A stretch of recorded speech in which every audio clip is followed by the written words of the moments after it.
سال 1352 هجری خورشیدی بود که نوزاد چشم به جهان گشود. او نخستین فرزند محمد طاهر، یک مرد روحانی در مربوطات روستای جان قدم ولسوالی بگرام ولایت پروان بود که به خدا عقیده راسخ داشت و از راه حلال به فرزندش رزق کمایی میکرد. روستای جان قدم فرزند محمد طاهر خان را در دامانش پرورانید. خوانی در خانواده روشنفکر و روحانی به جهان آمد. سال 1358 هجری خورشیدی هنوز خوانی 6 سال داشت که مکتب لیسه‌ای میدان هوایی بگرام او را به دانش آموزی پذیرفت و رهبری گروهی از کودکان همسن و سالش به سوی مکتب می رفت و پس از برگشت به خانه و دامان مادر بزرگوارش همواره به بازی‌های کودکانه می پرداخت. گاه درس مکتب را می خواند و گاه هم ذهنش به سوی بازی‌های کودکیش مصروف بود. اما او تنها 10 سال از زندگیش را سپری کرده بود که پدرش به شهادت رسید.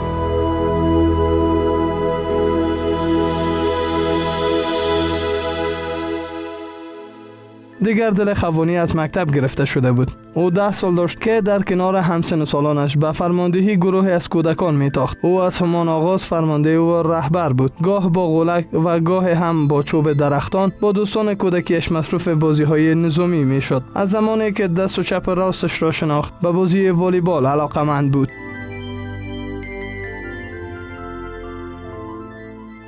اما دیگر خوانی مجبور بود تا از بازی‌های کودکانه دست بردارد. او را روزگار و جبر زمان وادار کرد تا به گروه خودی بپیوندد. در نوجوانی وارد این گروه شد و مجبور بود برای دفاع از کشور و مردمش بجنگد. برای پشتیبانی از همسنگران شبها را تا صبح دم پهره کند. کشورش برای او عزیز بود. همیشه به فکر مردمی بود که شب و روز را با ابرقدرت جهان یا ارتش سرخ می‌جنگیدند. خوانی نیز در ایام نوجوانی عشق به کشوری می‌ورزید که چشم کشورهای منطقه و جهان به او دوخته شده بود. همواره فکر میکرد که چسان بتواند در کنار مردمش مصدر خدمت شود و برای مادر وطنش مرهم درد. دیگر او باید پا به پیش میگذاشت. این بار سپاه انقلاب او را به خود پذیرفت. در کنار مسائل نظامی و نبرد او به درس نیز مشغول بود. در یک دست کتاب و قلمش و در دست دیگر با سلاحش از افغانستان دفاع میکرد.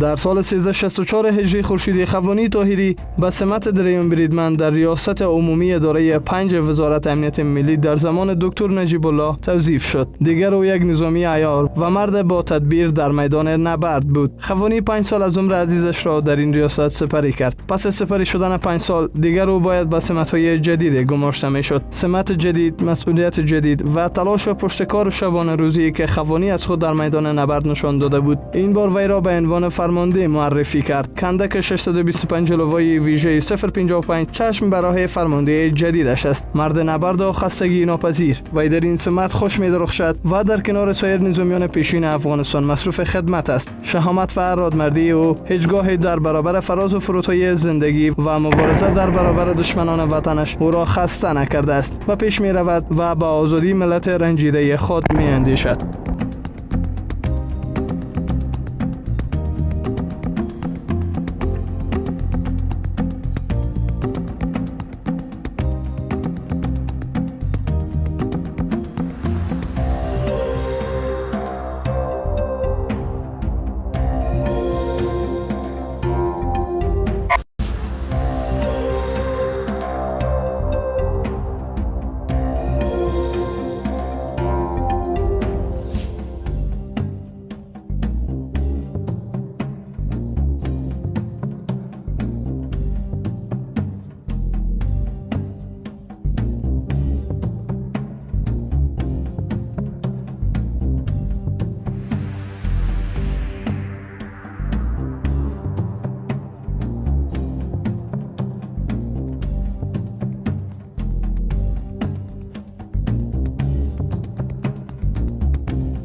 اما تاریخ باید به گونه دیگری رقم می‌خورد. صفحه‌های زرین گذشته‌های افغانستان اکنون در دستان تیراوتار هیولای پنجابی که نامش را استخبارات منطقه طالب گذاشته بودند. این بار او را به رزمیدن فرا می‌خواند. خوانی طاهری دیگر مرد نبرد بود و همه عمرش نبرد و نبرد و نبرد. اندیشه او رهایی تاکستان‌ها و انارزارهای کشورش از شر غلامان پاکستانی بود. شب را سحر می‌کرد و سنگر را هرگز کنار نمی‌گذاشت. او باید این بار با دشمن دست و پنجه نرم می‌کرد که به نام اسلام به افغانستان آمده بود. اما وحشت و بربریت این گروه برمیگشت به قرون وسطی.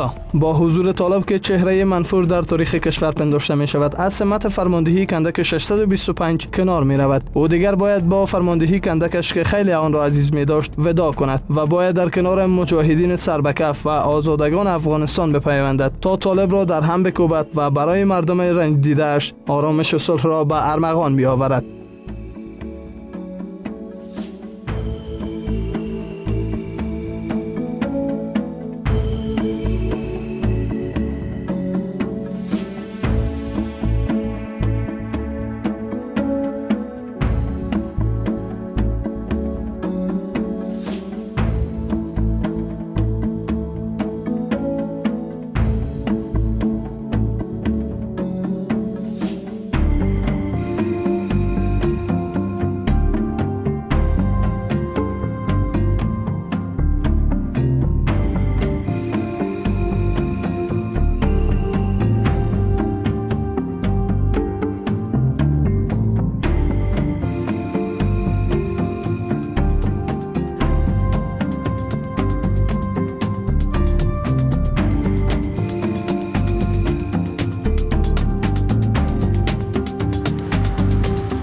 دیگر کابل که مرکز حکومت استاد ربانی شهید رئیس جمهور پیشین افغانستان پنداشته می شود در دستان طالب است و فرمانده بزرگ که همه وی را به نام عامر صاحب میشناسند باید از شهامت و رادمردی های خوانی طاهری و همسنگرانش در برابر غلامان پاکستانی و اجیران عربی به عنوان قدرت بزرگ افغان ها کار گیرد و نگذارد که طالب همان مهره فرسوده اسلام آباد در افغانستان عزیز به پیروزی برسند. عامر صاحب شهید نیز او را عزیز می داشت. او در نبرد آب دیده شده بود و می دانست که چه سان در جغرافیای پیچیده و کوهستانی کشورش بجنگد. شجاعت و عیاری خوانی طاهری جنرال صاحب بابجان را که از همسنگران و فرماندهان بزرگ عامر صاحب شهید بود را واداشت تا خوانی طاهری را به عنوان رئیس ارکان لوای ضربتی 055 جهادی بگمارد. او در خط مقدم نبرد که در ولسوالی بگرام ولایت پروان کشانده شده بود باید به طالبان شکست میداد و همواره از همسنگرانش مراقبت میکرد.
سرانجام شهامت و ارادمردی فرماندهان عمر صاحب شهید به غلامان حلقه به گوش پاکستانی و عربی پاسخ دندان شکن می‌دهد و پس از سپری شدن 5 سال حضور سیاه در افغانستان آنان این کشور را با نامرادی ترک می‌کنند. اینجا کار تمام نشده است و باید خوانی طاهری زندگی پرفراز و نشیبش را به پیش ببرد. او هنوز هم مرد نبرد است و با پیروزی مجاهدین و رویکار شدن حکومت جدید وی بهتر از هر زمان دیگر بدرخشد. این بار وی در فرقه 40 پیاده بگرام اشغال وظیفه می‌کند. باز هم او رهبر است و فرمانده. این بار خوانی طاهری به عنوان فرمانده کندک اول غند 111 این فرقه برگزیده می‌شود. طاهری با شجاعت و رادمردی‌هایش در میدان نبرد اکنون اسطوره شده است. همه او را به عنوان فرمانده مدبر می‌شناسند. وی باید این بار از پست‌های وزارت دفاع کنار برود و وزارت امور داخلی جمهوری اسلامی افغانستان او را به عنوان پلیس باید بگمارد، چراغ شهر و تنفیذ کننده قانون.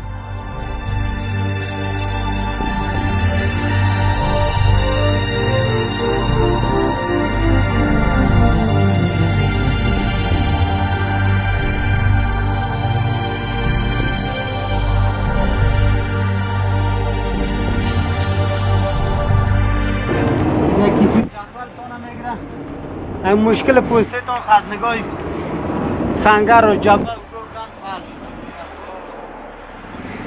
شد. مشکلات که داره چی است؟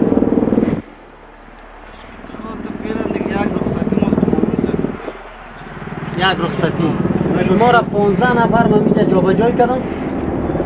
فعلا شما 1 2 3 4 5 6 7 8 9 10 پیردار 11 کماندان 12 صحیح؟ دو تا رخصت است 14 دیگه؟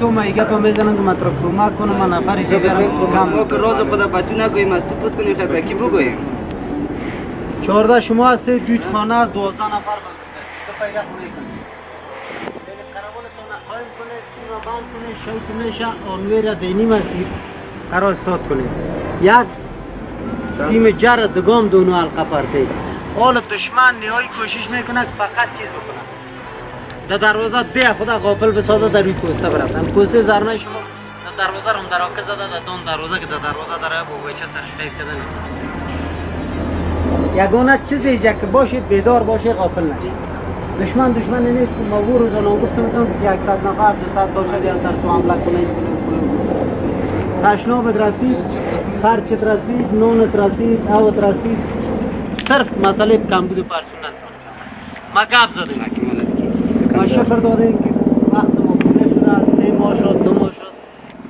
باید ما در سیکل گرفته شیم یا کلی دیگه جا بکنیم البته دیگه طوله آرامی یک 14-15 روش اما یک گپ هم متوجه باشی که رفتن آمدن تا تیم انجینری اردی که نمیرن چکار من گر من شنه میکشم باش که دایی نزنیم نکنه است هیچ که نایی نمیادم دولت شما زنده باشید خدا نگاه کنید علم سایت کنه هر وقت که میلی رفت حرکت کرد آمد تیم انجینریش پا کرد خط سای کسای را با قرار یک دیگه و یک دو تکلیف کل بشی جبه یک انداز سمیت اسم حالا در جور مهمات خدا دیگر رو فرد شد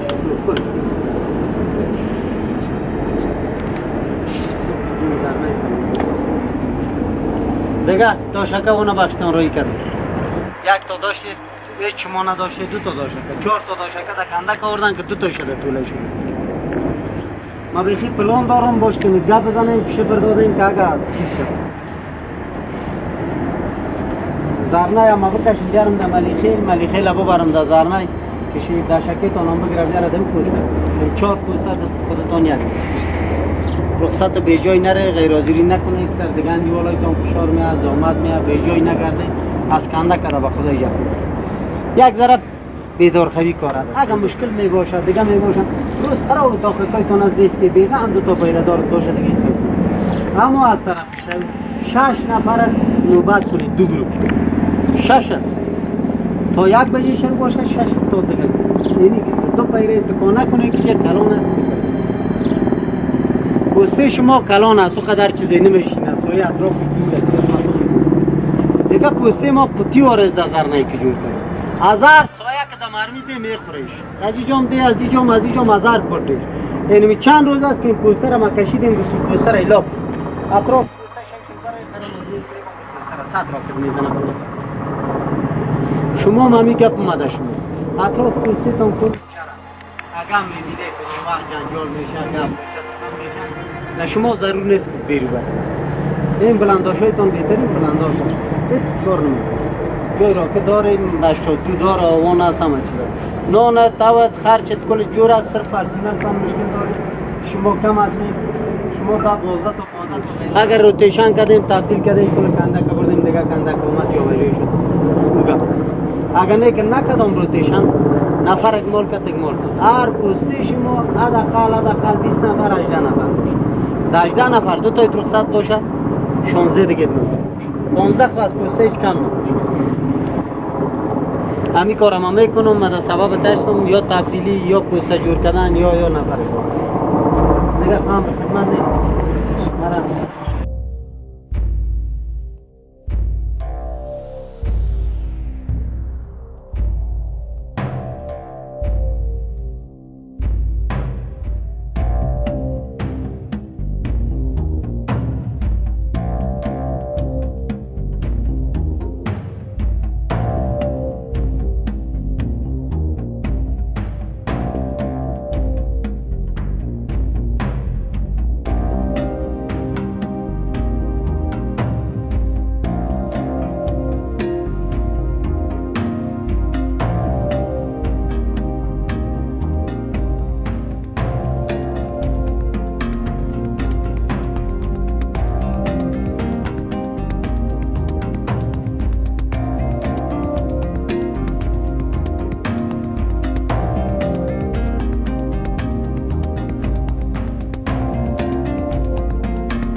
در سال 1380 خورشیدی زمانی که طالبان سیاه‌دل افغانستان را با نامرادی ترک کردند و دیگر سمت پلیس را به خود میگیرد. این بار خوانی طاهری از سال 1380 الی 1381 هجری خورشیدی در سمت احتیاط فعال این وزارت ایفای وظیفه میکند، اما 2 سال پس سقوط رژیم طالبان وی سمت بالاتر را به تجربه میگیرد و فرمانده قطعه شاهراه ولایت پروان گماشته می شود. پس از 2 سال بر بنیاد دستور وزارت امور داخله وی مأمور سمت ولسوالی بگرام برگزیده می شود. او تا سال 1386 سمت مأمور سمت ولسوالی بگرام را بر دوش داشت، اما دیگر او باید آموزش‌های مسلکی را برای بهبودی فعالیت‌هایش به پیش می‌برد. این بار وی در چوکی آموزشی مرکز پلیس تنها نیست، دیگر چهره‌های جهادی و فرماندهان مشهور سمت شمال نیز با او همصنف هستند. فرمانده میر امان الله گذر، فرمانده شهید عبدالرحمن سیدخیلی، شهید شاه جهان نوری و سایر فرماندهان دیگر همراه او هستند. بدون از دغدغه جنگ او آموزش‌های مسلکی را فرا می‌گیرد، اما وی بار دیگر باید به دوره احتیاط فعال وزارت امور داخله سوق داده شود.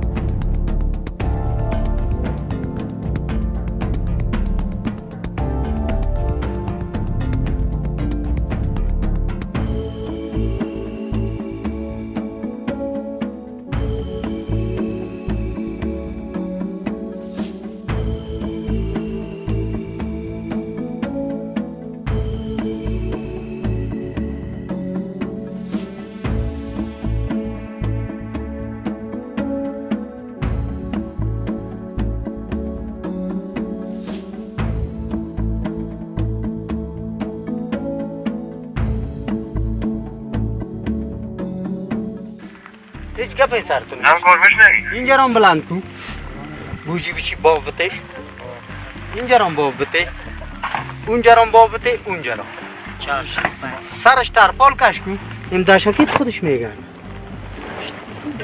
این حالا تیرکش جور کنی شما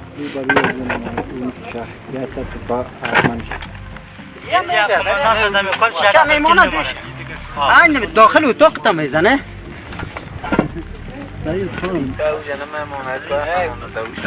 خوی نکنیم مان گفت میه شما اینول بچی بویی تا بگی تیرکش جور در کجا سوی انداختن؟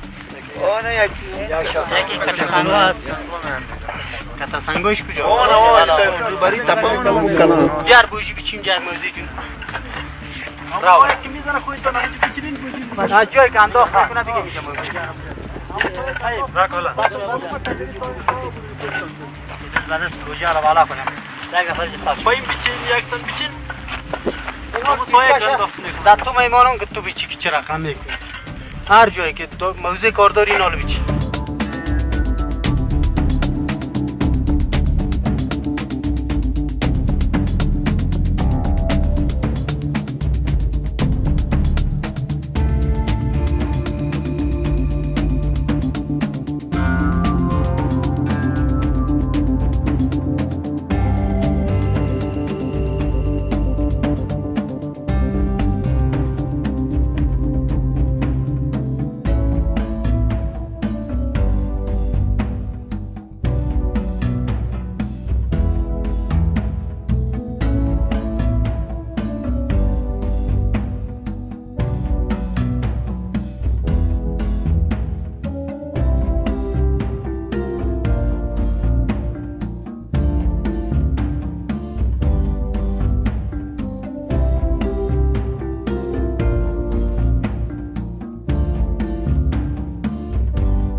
در این مدت خوانی طاهری به دور از جنگ و پیکار در برابر دشمنان قسم خورده کشورش به زیارت خانه خدا یا حج بیت الله برود. او به عنوان حاجی خوانی طاهری دیگر شهرت یافته است. فرمانده مشهور با پیشوند زیباتر و منور اسلامی به نامش افزوده است: حاجی خوانی طاهری.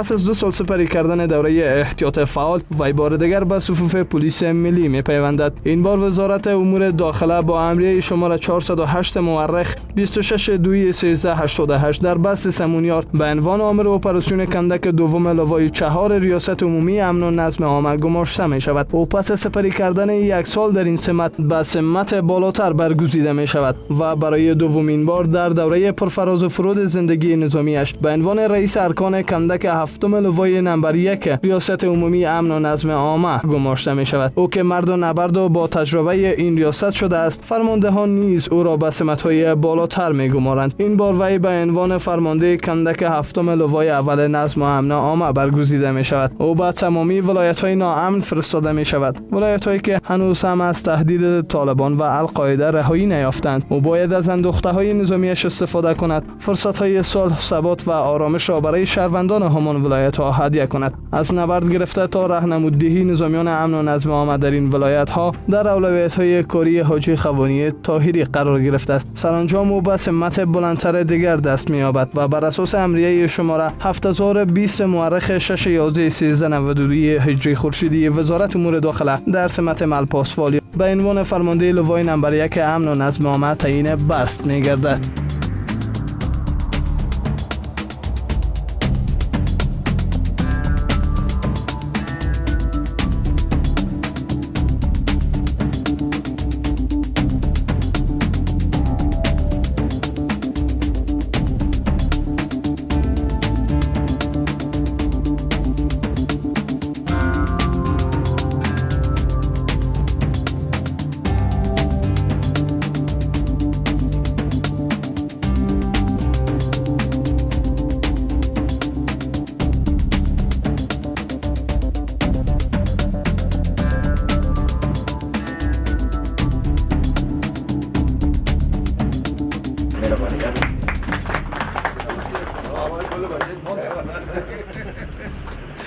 تقاسی از امرا رئیس امرا جور کنیم بده دق بچه کمانون سر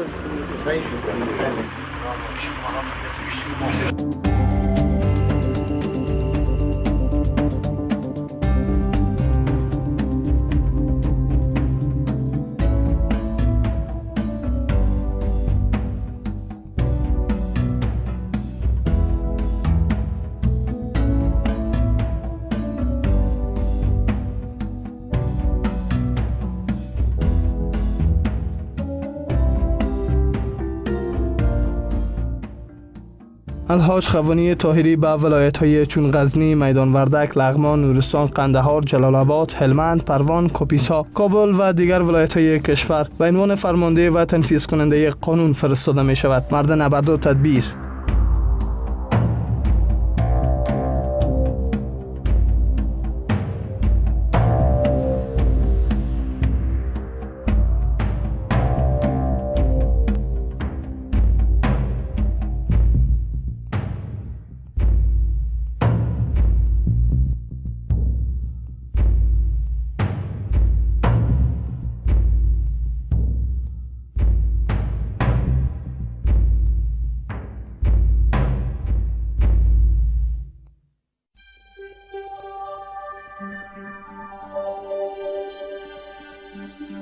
چهره‌ای که باید در برابر طالب و شورشگری برزمد، اما او از زمان نبرد و پیکار خاطره‌های فراوانی دارد که هر لحظه آن برای او گاه شادی می آورد و گاه هم اندوه.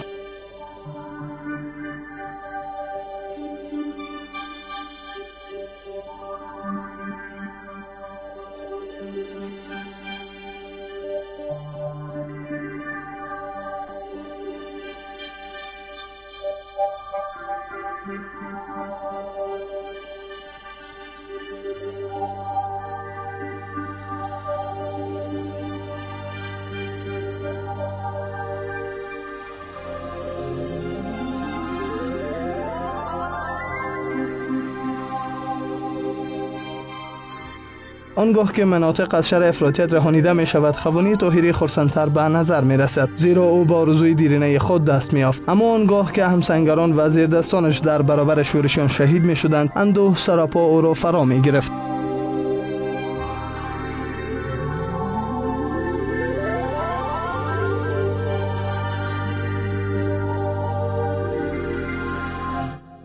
بزرگترین خاطره او از نبرد و جنگ که طالب و افراطیان را بازداشت می کرد و همواره با همقطاران خود به ثبات افغانستان می اندیشیده است.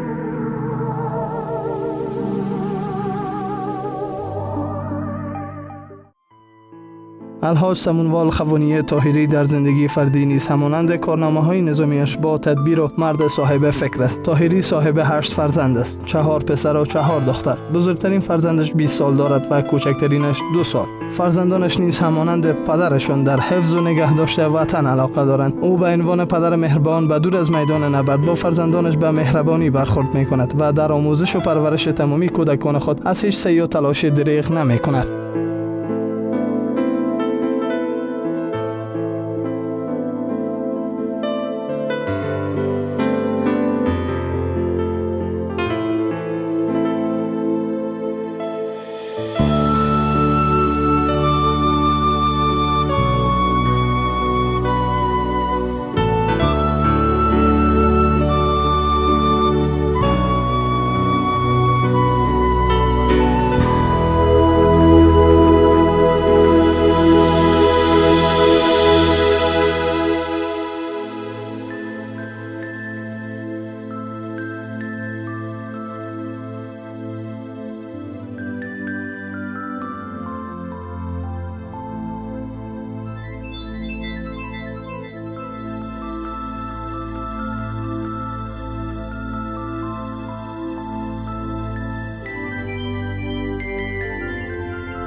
پنج شیری.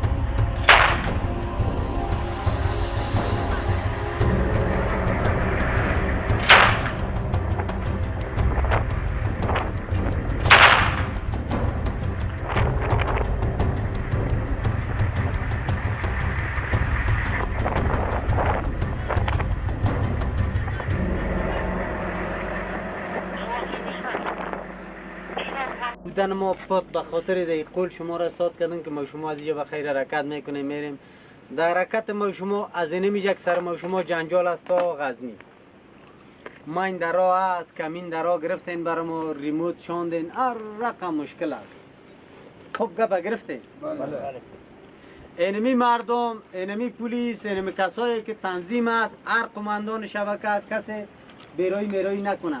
کسی که در راست شبکه است که وظیفه میتش چونگ چرا نکنه که چونگ چرا میکنه ما برات میگم دم کلیج دم میده قلاچش کنه. درست است. کجا جنگ است کجا یگاله چه وقت تو بگویی برو که نره کتش کس بخوره یا ضربه بخوره دم فرقش دم میده قلاچش کنه. بعد روز شروع. هر کسی که در راست شبکه است زمانی که ما شما حرکت میکنه میریم در قدم اول مخابرتون کنترل داشته باشه که صدا میکنه سر تاجل جواب بده. غیر از اون اگه پیاده میشیم ما شما از اینجا میریم پیاده میشیم وسایت داده که یک دلیور در راه میمونیم که برام شما دو بغل پیاده میشیم که پیاده میشیم 50 متر ایسو رخ وسایت ما 50 رخ وسایت ما ایسو فقط امنیت گرفته حرکت کرده بسیار آرام آرام عادی میریم تو نه که گوسفند واره بره که از پشت سر یک پیکدی از 5 نفر تیر شود بسیار زگزار رقمه که اگه میره یک تا اینجا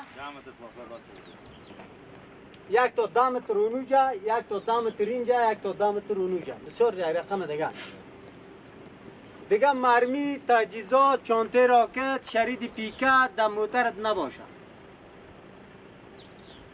اما چیزتون در جانتان باشه پیکچی زنجیر در جانت معاونت کتت در پشت کونه هر کس معاون پیکه داره راکت داره معاون نداره میاره شبکش معاون برشته این شود میشه ما شما بریم همین قطار در سرک رای کنیم ما شما دو بغله سرک میریم یا کمین میشه یا گپ میشه یا سخن میشه کلا گیگه بگرفت بله بیروی میروی کس نکنه که کدام گروپ صدا کنه که فلانی نمیره فلانی نمیره دم تبلک سر جای سگه که بکشیم یا قلاچ از هر گروپی که می باشه قماندانای شبکه در یک گروپ قماندانتان آغاز که طوله کندک دو آنوی سروازش مربوط ازی است گرفته گپا؟ بله یک آنوی سرپاد من خودم هستم که ما می باشه که لنجر ما که اینی آنوی و دیگه بچه های کندک دو نفر کدام هر ساعت توظیف هستن قماندان و شبکه برش که وظیفه میکنن باز ما براتون تکرارن میگم که گوسفند واره نره یا یک جای فیر میشه یا قصه میشه از یک خانه میزنن یک جای کمین میشه که هر کس بیم دل بالا افتاده مثل خارپشتک واره آسمان از این داره هیچ کسی مهمات زیاد داری مصرف به جای نکنه زمانی که جنگ میشه سر قطاره که جنگ میشه مثلا میزنه آخر قطاره میزنه کمر قطاره میزنه سر قطاره تو نکنی که از سر قطار در پشت قطار دزه مثل کیجه رفتیم اکثریت از پشت فیر کده میرفتیم نفری که در سایه است همون فیر میکنه اگه مرمی تو مؤثر بود سرش میفهمیدی که مرمی من میگیرش میخورش بزنش من نمیگم نزن اگه نیک مؤثر نمیباشه نزنی خبرتان کنیم یعنی کلتون است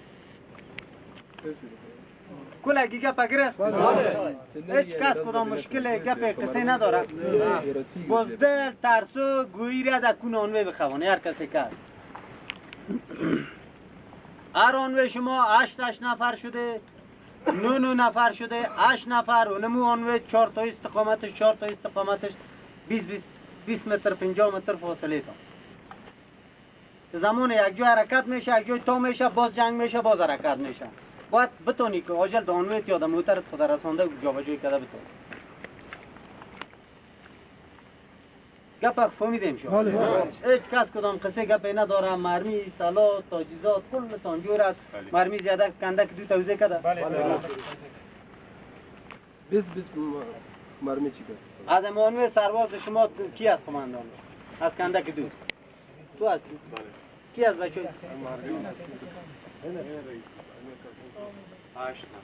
فیکر راکت داری بسیار تایت باشه بسیار منظم باشه. از جنگ کده گپ مهم است که گپ بگیرید. از آقا صاحب نام شبکه شاهین است، از این اجمل است، از نصیر خورشید است. نصیر است. از این که میشن نصیر یک، نصیر دو، نصیر سه شبکه داری. شما هم نصیر سه بانید، کسی که کتازی است یا شبکه خود کتی من نیست کسی. از شما که است کسی کتازی است شاین سه بانید که با جنگ نشه، جنجال نشه، که با گگگب میشه جنجال میشه، مثلا می صدا کنم با ای بفهم. خوب شاین سه تا غزنی بخیر که رسیده. شما را بخیر در خانه و روز زندگیتون. باز ما زده میریم سنو کابل ارگفه کشتر. چطور؟ بگیری اگه آیا برکت. فاصله موتر در نظر گرفته شود که حداقل فاصله موتر 50 متر. دوم تا جایی که میرین در موتر این کسایی که دانوی است باید ترسد داشته باشه. آنوی ترسد داشته باشه. 4 نفر 4 شینگ آنوی منظم. از شینگ باغ تیر میشی دم تا میشه در حرکت میزنید خدا قلاج میکنه بادت میکنه. نه اقا داری باشم 4 نفر در 4 کنج آنوی که اگه سرش میکشه تا دراز کردن تا دم تقدیرش بزنید. کلگی تو نشه که آنوی را مسایی کنم که قرار خواب است یا 6 تا دیگه 1 ساعت 2 ساعت تا بیگان نمیموره که اگه شما همونجا سر یک لنگام بسته تانم کنه. اگه نه که غفلت کردی خو کردی برو وای چیزگام نیست اون که دراکت زدت پاش میشه تو او گار میشی 4 تا اندیوال تام دگام کل گام میشه. گپ خم شالا گرفته کلگی دلاور تای تگلاس بخانه گویا. أعوذ بالله من الشيطان الرجيم بسم الله الرحمن الرحيم لا يستوي أصحاب النار وأصحاب الجنة أصحاب الجنة هم الفائزون لو أنزلنا هذا القرآن على جبل أرأيته خاشعا متصدعا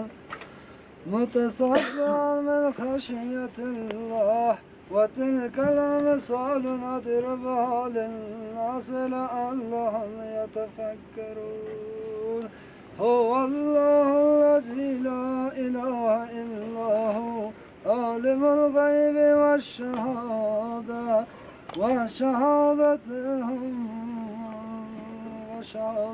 هو الرحمن الرحيم هو الله الذي لا إله إلا هو الملك القدوس السلام المؤمن المهيمن العزيز الجبار المتكبر سبحان الله عما يشركون هو الله الخالق البارئ المصور له الأسماء الحسنى يسبح له ما في السماوات والأرض وهو العزيز الحكيم سبحان ربك رب العزة عما يصفون وسلام على المرسلين والحمد لله رب العالمين. اللهم تقبل منا انك انت السميع العليم وتب علينا انك انت التواب الرحيم. اللهم تقبل منا انك اللهم ربنا اتنا في الدنيا حسنه وفي الاخره حسنه وقنا اللهم بخير و ما بخير به سفر به خطر موفق کامیاب پیروز